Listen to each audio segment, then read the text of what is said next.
मुझे भी यहाँ पर जो है ना खड़े होने में डर लग रहा है, डर तो क्योंकि मुझे भी नहीं पता है कि किस वक्त कहाँ किस समय ये छत जो है नीचे गिर जाए। पर सर मेरे साथ कुछ होता है कहीं अगर हादसा, तो इनके जिम्मेवारी ये डीडीए के ऑफिसर होंगे, एमएलए होंगे और ये यहाँ के निगम पार्षद जी होंगे जी।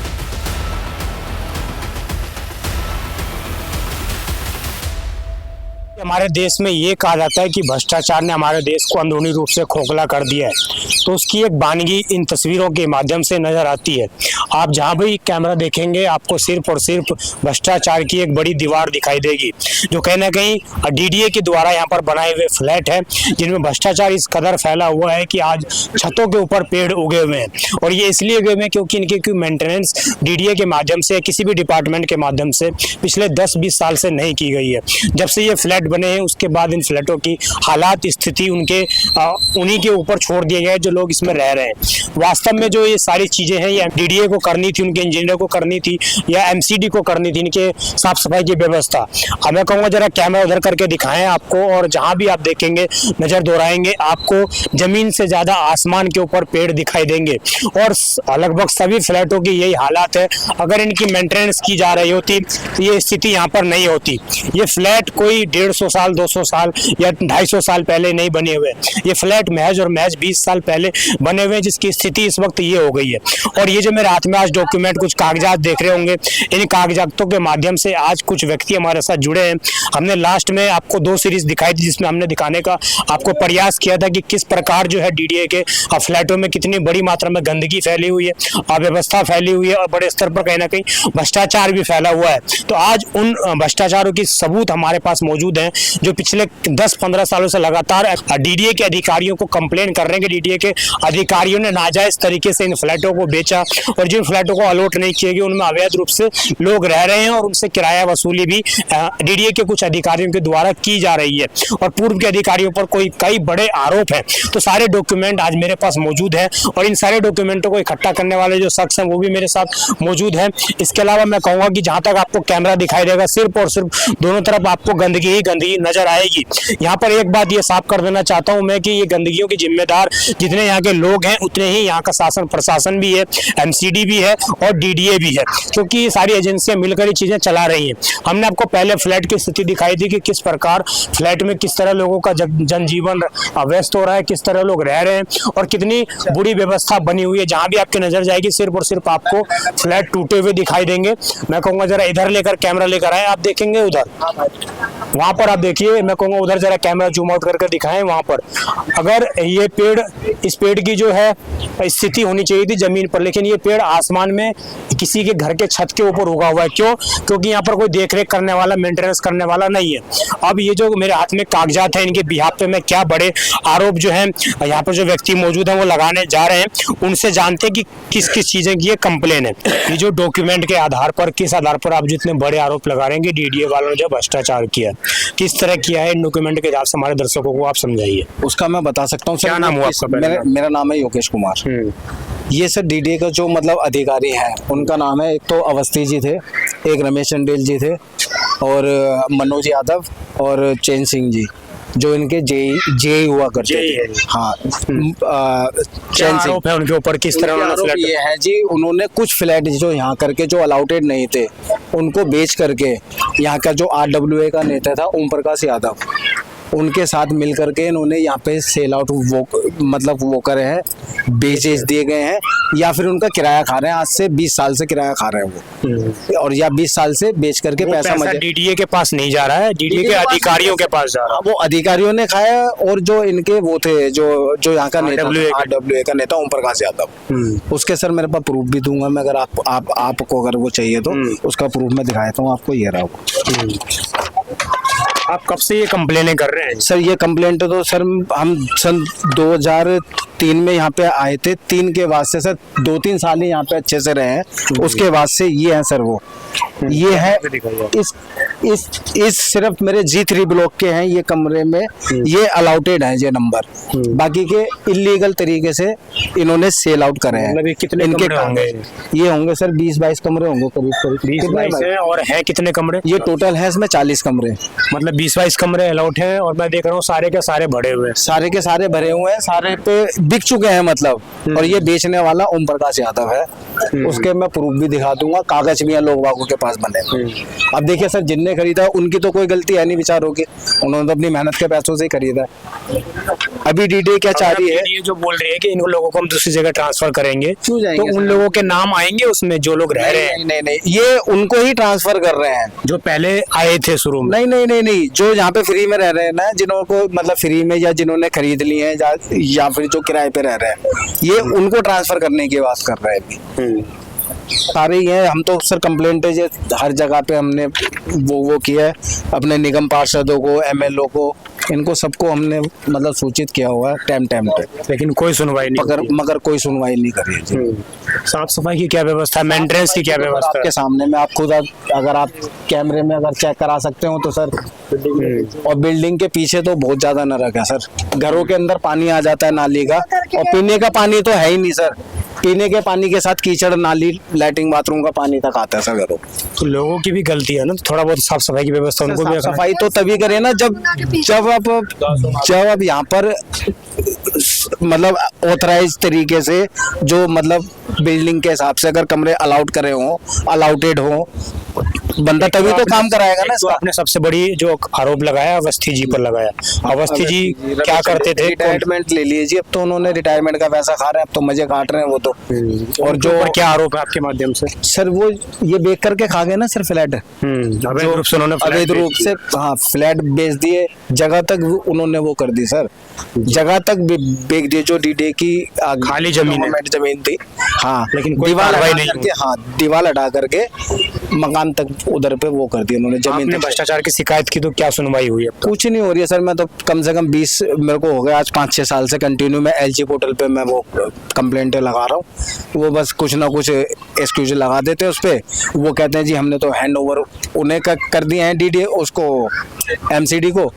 MCD वाले यूँ कहते हैं जी हम अभी हमारे हाथ में नहीं है, ये तो DD करेगी। वो ये कह देती है। ये बाकी सारे कागज हैं सर मेरे पास में, सारी बहुत सारी ये मोटी फाइल है, तो आप चाहें तो आप चेक कर सकते हैं। मतलब इससे भी बड़ी फाइल आपके पास मौजूद है? ये थोड़ी बहुत चीजें हैं ये? जी सर। इसके अलावा और भी हैं सर। कुछ और लोग भी मौजूद हैं मेरे साथ। आप कब से रह रहे हैं यहाँ पर? आप कब से रह रहे हैं यहाँ पर? 20 साल से मैं रह रहा हूँ। 20 साल से रह रहे हैं। 20 साल पहले आप आए थे, क्या स्थिति थी इन फ्लैटों की? बहुत अच्छी थी, मतलब बेहतर थी। बेहतर थी, रहने लायक थी व्यवस्था, आप लोग खुश थे?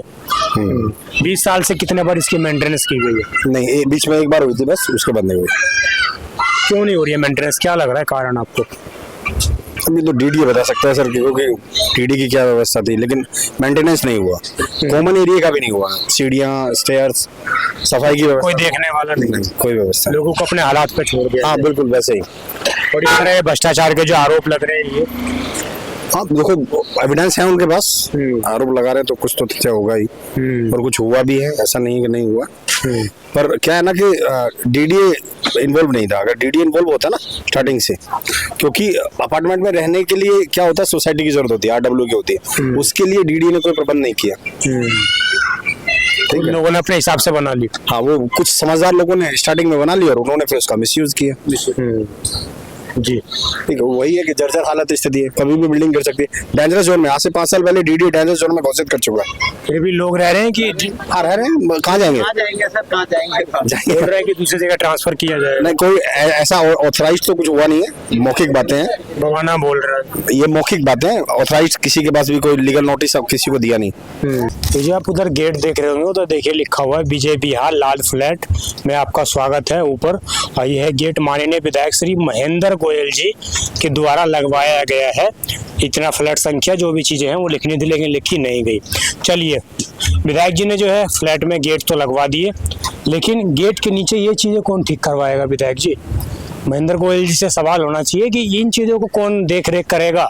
और लोगों का ये कहना है कि पिछले 10-12 साल में जब से आम आदमी पार्टी की सरकार आई है उसके बाद इनकी व्यवस्था और बेकार कर दी गई है। ये रोड है, ये आप सोच रहे होंगे कि कचरा खाना कोई बना हुआ है, ऐसा नहीं है, ये सड़क है एक। और इस सड़क का आप हाल देख लीजिए, यहाँ पर आप मान लीजिए कोई चलना भी नहीं समझेगा, साइकिल चलाना है, गाड़ी निकालना तो दुर्लभ की बात है, कोई व्यक्ति यहाँ पर चल भी नहीं सकता है। इस तरह के हालात स्थिति यहाँ पर उत्पन्न कर दी गई है। और ये जो कागज हैं, ये जो डॉक्यूमेंट हैं, ये भ्रष्टाचार को उजागर करते हैं, कहीं ना कहीं दिखाते हैं कि किस प्रकार जो है ये भ्रष्टाचार की दीवार यहाँ पर खड़ी हुई है। और पिछले 10-15 साल के अंदर इन बिल्डिंगों की ये हालात है, ये स्थिति है। अब इस खबर के माध्यम से हमारा डीडीए के अधिकारियों को, यहाँ के विधायक को, यहाँ के निगम पार्षद को, इन सभी को सभी से अनुरोध रहेगा कि अगर आपको लगता है कि ये आरोप झूठे हैं, ये जो इन व्यक्ति के द्वारा ये आरोप लगाया जाएगा ये झूठे, तो आपको सामने आकर इनका विरोध करना चाहिए। और उसके लिए हम आपको अपना मंच प्रोवाइड अवश्य करवाएंगे जब भी आप चाहेंगे। अभी आप कह रहे थे कि आपको जो है ये जो कार्रवाई आप करते हैं, कंप्लेन लिखते हैं, इसके प्रति आपको जो है डराया धमकाया भी जाता है। सर, जाता है, धमकाया भी जाता है, काफी कोलोले भी आती हैं। और सर मेरा तो मानना ये है सर, मौत तो सबको आनी है जी, मरना तो सबको ही है। कोई नहीं सर, अगर हमारी मौत ऐसे लिखी होगी तो भाई ऐसे ही सही, लेकिन मतलब डर लगता है, लोग डर तो लगता ही है सर। लेकिन अभी बच्चे वगैरह सर, हम तो नहीं रह रहे अभी यहाँ, मैं तो किराए पे रह रहा हूँ सर, क्योंकि मैं नहीं चाहता, मैं यहाँ पे मैं दब के मरना नहीं चाहता जी। और बाकी सर डर है मेरे को, अगर सर मेरे साथ कुछ होता है खाली अगर हादसा, तो इनके जिम्मेवारी ये डीडीए के ऑफिसर होंगे, एमएलए होंगे और ये यहाँ के निगम पार्षद जी होंगे जी। तो मैं जो है सीधा उस बिल्डिंग के ऊपर खड़ा हूँ, और ये शायद 4थे मंजिल की बिल्डिंग है। उस बिल्डिंग के ऊपर खड़ा हूँ और अब देखिए किस प्रकार पेड़ की क्या स्थिति है, कैसे कितने बड़े बड़े स्तर पर जो पेड़ उगे हुए हैं इनके छतों पर। और छत से मैं आपको विजुअल दिखाना चाहूँगा, आप देख लीजिए, यहाँ पर फ्लैटों के दोनों तरफ, आगे पीछे बीच में हर जगह सिर्फ और सिर्फ आपको कूड़ा ही कूड़ा दिखाई देगा, और आपको यहाँ पर कुछ भी नज़र नहीं आ सकता। यहाँ पर इंसानों से ज़्यादा जो है कूड़े कचरे फैले हुए हैं, और इनकी साफ सफाई करने वाला कोई नहीं है, कोई इनकी व्यवस्था देखने वाला नहीं है। करोड़ों रुपए हर साल, 4 साल या 5 साल के बाद इन फ्लैटों के लिए अलॉट होते हैं एमसीडी को, लेकिन उसके बाद भी कोई यहाँ पर व्यवस्था नहीं बनाई गई। जब हमने एमसीडी के निगम पार्षद से बात करने की कोशिश की तो उनका फोन तो नहीं लगा, उनके पति का फोन लगा, और सुरेंद्र सोलंकी जी, उन्होंने हमें आश्वासन दिया कि इनकी साफ सफाई की व्यवस्था कराई जाएगी। और अभी भी ये जो है पूरी तरीके से एमसीडी के अंतर्गत नहीं है, लेकिन लोगों का ये आरोप है कि 10-12 साल से जो है एमसीडी को ये चीजें अलॉट कर दी गई हैं। ये जो मैंने आपको लास्ट टाइम एक छत दिखाई थी, आप देखिए, ये दूसरी छत है, ये दूसरा कोई जी ब्लॉक है, ये जी ब्लॉक की बिल्डिंग है। और देख लीजिए आप किस तरह जो है छत के क्या हालात है। कभी भी कोई व्यक्ति यहाँ से गुजर रहा है और किसी के ऊपर भी ये छत गिर सकती है और उसकी जान जा सकती है। ये सब चीजें शायद डीडीओ को दिखाई ना दे रही हो, लेकिन हमारे कैमरे के माध्यम से हम लगातार डीडीए के अधिकारियों को और तमाम लोगों को दिखाने का कहीं ना कहीं प्रयास कर रहे हैं। इधर से दिखाऊंगा, मैं कहूँगा इधर से दिखाएं, आप स्थिति देख लीजिए किस प्रकार जो है सरिये दिखाई दे रहे हैं, और जो मलबा है वो झड़ चुका है, क्योंकि ऊपर बताया जाता है कि ऊपर कोई भी पानी की निकासी की व्यवस्था नहीं है, और ऊपर छतों पर जो है पेड़ उगे हुए हैं, और ये चीजें साफ साफ तौर से दिखाई देती हैं। कुछ लोग जो यहाँ से रहकर भी नहीं, ये देखिए, बताइए लोग किस तरह रह रहे होंगे ये लोग। छोड़ के किराए पे, अगर ये भ्रष्टाचार नहीं होता तो क्या कह रहे हैं आप? सर अगर रहने लायक होता तो मैं क्यों किराए पे रह रहा होता अपना मकान छोड़ के सर। अब ये देखिए ना ये हालत सर, जो छतें हमारी वो गिर रही थी, अभी ये लेटेस्ट गिरी है सर। लाइट जला दो, लाइट ये देखिए सर। अब इसमें बताइए कैसे हम अपने बच्चों को, परिवार को लेकर के हम कैसे रहें। ये मेरा मकान है सर, पूरा मौत का छत बना रखा है नहीं? बिल्कुल सर। ये भी सब गिरा है। इसको मैं 3 बार मैं रिपेयर करा चुका हूँ सर। इसका मेरे पास बिल वगैरह, मेरे पास टाइमिंग वगैरह का सब कुछ दे दूंगा मैं। ये मेरी छत में 3 से 4 बार रिपेयर करा चुका हूँ मैं मेरे पैसों से बाहर। 3-4 बार रिपेयर हो चुकी है सर। और ये देख लीजिए आप, ये सीधी तस्वीरें उधर देखिए आप, किस प्रकार जो है बिल्कुल खतरनाक स्थिति में है ना। मतलब 10-15 साल ही हुए इनको बने हुए। मैं सही बोल रहा हूँ, 10-15 साल ही हुए बने हुए? हाँ सर, 2002 में मैं हमारे 2002 में बने हैं। हाँ, 20-22 साल हो गए। लेकिन इनकी कंडीशन ये 5-6 साल में ही हो गई थी। इनों की कंडीशन ऐसी 5-6 साल में? हाँ, 5-6 साल में हो गई थी इनकी। मैं करीब आपका ये 2007 से कंप्लेंट कर रहा हूँ सर इस चीज के लिए मैं। 2002 में बने हैं हाँ, और 2002 में हम यहाँ पर आए थे, अलाउटेड हुए थे, हमारे को पालगंज मोतिया खान में झुक गए थे हमारी, वहां से हमारे को हटा करके हमें ये उस टाइम दिया था। 2002 में आप लोगों को अलॉट की गई थी और 2007 में आप लोगों ने जो है इसकी अव्यवस्था की कंप्लेन करनी शुरू कर दी। हाँ, मेरे को 2007-8 से मेरे पास कंप्लेंट के मेरे पास में है, जो हमने जो यहाँ के एमएलए वगैरह साफ सफाई के लिए, क्योंकि यहाँ पे पानी वेस्ट होता है पीने का डेली, और वो शुरू से ही वेस्ट हो रहा है, क्योंकि यहाँ पे क्या था, डीडीए की कमी रही, उन्होंने ये प्रॉपर अलाउटेड नहीं करे। ये कहीं ना कहीं सर डीडीए का ही वो है, डीडीए ही वो ऐसा ही शुरू से शायद इसको मतलब वो चाह रहा है इसके ऐसे रहे। अभी आप ये भी मेरी छत गिरी थी तो इस करके सर हम। आप बताइए, मुझे भी यहाँ पर जो है ना खड़े होने में डर लग रहा है सर, डर तो क्योंकि मुझे भी नहीं पता है कि किस वक्त कहाँ किस समय ये छत जो है नीचे गिर जाए। अब आप सोचिए, क्योंकि उनके पास रहने के लिए कहीं पर किसी के पास इतना पैसा नहीं है, क्योंकि हैं ये गरीब आदमी है। हम भी सर झुग्गियों से आए थे सर, हम झुग्गियों के अभी किन्हीं पे बाहर रहने की नहीं है गुजारिश, तो अभी भी अपने बच्चों के साथ लोग यहाँ रह रहे हैं। कहीं है तो मैं आपको दिखवा सकता हूँ, देखिए पूरी फैमिली रह रही है जिन्हों की छत अभी भी वो डेंजर है। जी सर, ये लेकिन डीडीए भी क्या कह रही है, हमारे को यहाँ से हटा करके कहीं और दे देंगे सर, लेकिन हम कहीं और नहीं जाना चाहते। अब आप चाहते हैं दोबारा रिपेयर किया जाए इसको? सर दोबारा से रिपेयर करे, जो प्रधानमंत्री आवास योजना के तहत अगर कुछ हो सकता हो तो जो पीछे की वेस्टेज जगह है उसको यूज करके बिल्डिंग को अगर सपोर्ट देंगे, अगर बनाना चाहेंगे तो ये बंद करके किसी की लाइफ बच जाएगी, किसी का परिवार अपना व्यतीत कर लेगा सर यहाँ पर। जी, मैं आपको बार बार ये तस्वीरें क्यों दिखा रहा हूँ, बार बार मैं आपको क्यों बताता हूँ कि दिल्ली के अंदर कितने बड़े स्तर पर जो है भ्रष्टाचार हुआ है। आप सोचिए, ये खंडर पड़ा हुआ मकान आज किसी ना किसी बच्चे का सपना होता, इन सपनों में बच्चे गंदगी की जो आलम है उन चीजों से अंदाजा लगाया सकता है कि यहाँ पर इंसान के रहने लायक स्थिति नहीं है। आप देखिए, छत पर अगर उचित पानी की निकासी की व्यवस्था होती तो शायद ये छत इतनी सीलन खाकर आज इनकी ये व्यवस्था नहीं होती। और ये महज और महज मैं बार बार आपको दोहरा रहा हूँ कि महज और महज पिछले 20 साल की ये तस्वीरें हैं। तो आप सोच लीजिए कि प्रधानमंत्री आवास योजना के तहत निर्माण हो रहे बाकी के फ्लैटों की क्या स्थिति होगी, उनकी गुणवत्ता की क्या स्थिति होगी। और ये तस्वीर किसी एक मकान की, किसी एक कमरे की नहीं है, ये लगभग जितने भी फ्लैट हैं इन ब्लॉकों में 2000 के आसपास फ्लैट है, इन सब की यही स्थिति है और सब जगह यही स्थिति यहाँ पर बनाकर रख दी गई है। सर ये देखो, क्या नाम हुआ अंकल जी? के साथ रहते हैं। क्या नाम हुआ आपका? कुक्कू राम कुमार नाम है। एक मिनट, इधर क्या नाम हुआ? कुक्कू राम कुमार। हाँ, राम कुमार जी, कब से रह रहे हैं आप यहाँ पर? ये रहे 2001 से। 2001 से रह रहे हैं? हाँ जी।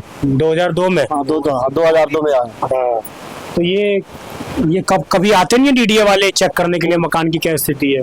कोई नहीं आते यहाँ पे। ये सब पेंट आपने खुद करवाया है? हाँ, खुद करवाया है। उधर देखिए, कितनी बार रिपेयर करवा चुके हो आप? ये छत दूसरी बार रिपेयरिंग हो चुकी है। आप खुद रिपेयर करवाते हैं? खुद रिपेयर करवाया, आधा वे तो वो मार गए। दीवारें सारे लटक गई है।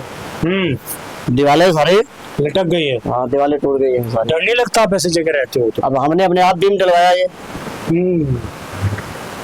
तब भी डर है? लेकिन हाँ, डर है तब भी। और इन डीडीए फ्लैटों की मैंने पहले आपको 2 पार्ट में दिखाया था कि किस प्रकार इनके लोगों को हर जगह से कूड़ा ही कूड़ा है, इन लोगों से ज्यादा वहां पर कूड़े पड़े हुए हैं और कोई व्यवस्था देखने वाला नहीं है। 20 साल के अंदर ही बिल्डिंग जो है जर्जर व्यवस्था में आ जाती है, उसके प्रति कोई सवाल नहीं उठता डीडीए के प्रति कि आखिरकार आपने ऐसी कौन सी बिल्डिंग बनाई जो महज और महज 15 से 20 साल में जर्जर व्यवस्था में आ जाती है और वहां पर आप नोटिस लगा देते हैं कि ये बिल्डिंग अब रहने लायक नहीं है। तो इतना बड़ा भ्रष्टाचार हुआ, केंद्र सरकार को देखना चाहिए, राज्य सरकार को देखना चाहिए कि उन अधिकारियों के खिलाफ सख्त से सख्त कार्रवाई क्यों नहीं होना चाहिए। और जब कोई एक व्यक्ति इन भ्रष्टाचार के खिलाफ आवाज अपनी बुलंद कर रहा है, डॉक्यूमेंट के हिसाब से सबूत देने का काम कर रहा है, तो उसको डराने और धमकाने का कहीं ना कहीं काम भी हो रहा है। तो साफ तौर से ये बात जाहिर होती है कि किस प्रकार देश की राजधानी दिल्ली में भ्रष्टाचार का बाल बोला है और भ्रष्टाचार लोगों से अधिक ऊपर उठकर बोल रहा है। लोकतंत्र में लोकतंत्र महत्वपूर्ण नहीं है, लोकतंत्र में भ्रष्टाचार ज्यादा महत्वपूर्ण हो गया है। और यही कारण है कि आज इन लोगों को, आज 20 साल रहने देने के बाद इन लोगों को ये कहा जाता है कि आप लोग ऐसे चले जाइए क्योंकि ये बिल्डिंग डेंजरस है। लेकिन कभी विपक्ष में या कभी उनके अपोजिट में कभी ये सवाल नहीं पूछा जाता है कि आखिरकार 20 साल में ये बिल्डिंग जर्जर कैसे हो गई। उसकी जांच पड़ताल क्यों नहीं करवाई गई, उनके खिलाफ सख्त कार्रवाई क्यों नहीं की गई। जो अधिकारी जो जेई उस वक्त मौजूद थे, जिनकी देखरेख में ये बिल्डिंग बनी, तो 20 साल के अंदर ही ये बिल्डिंग जर्जर व्यवस्था में कैसे आ गई। यही दिल्ली क्राइम मोर्चा का सवाल है, और ये सवाल लेकर मैं लास्ट टाइम भी आप लोगों के सामने आया था और मैंने आपको काली सच्चाई दिखाने का कहीं ना कहीं प्रयास किया था। तो आप जब भी ये प्रधानमंत्री आवास योजना में आपको कोई योजना देने का काम चल रहा हो, तो पहले सुनिश्चित कर लेना आप ये कि वो बिल्डिंग रहने लायक है, उसकी उम्र 50, 60 साल, 70 साल, 80 साल है या नहीं है। तो बड़ा सवाल यही निकलकर अब सामने आया। आपको हमारी एक विशेष ग्राउंड रिपोर्ट कैसे लगी, आप कमेंट कर अवश्य बताइएगा। अगर आपको ये खबर अच्छी लगी तो शेयर करना ना भूलें, जिससे कि डीडीए के अधिकारियों तक ये बात पहुंचे और वो कोई सुनिश्चित कार्रवाई कर सके। आप देख रहे थे दिल्ली क्राइम मोर्चा, मैं विजय ठाकुर इस वक्त मौजूद था रिठाला विधानसभा के विजय विहार और लाल फ्लैटों के अंदर। मैं अपने साथी क्रिस के साथ, धन्यवाद।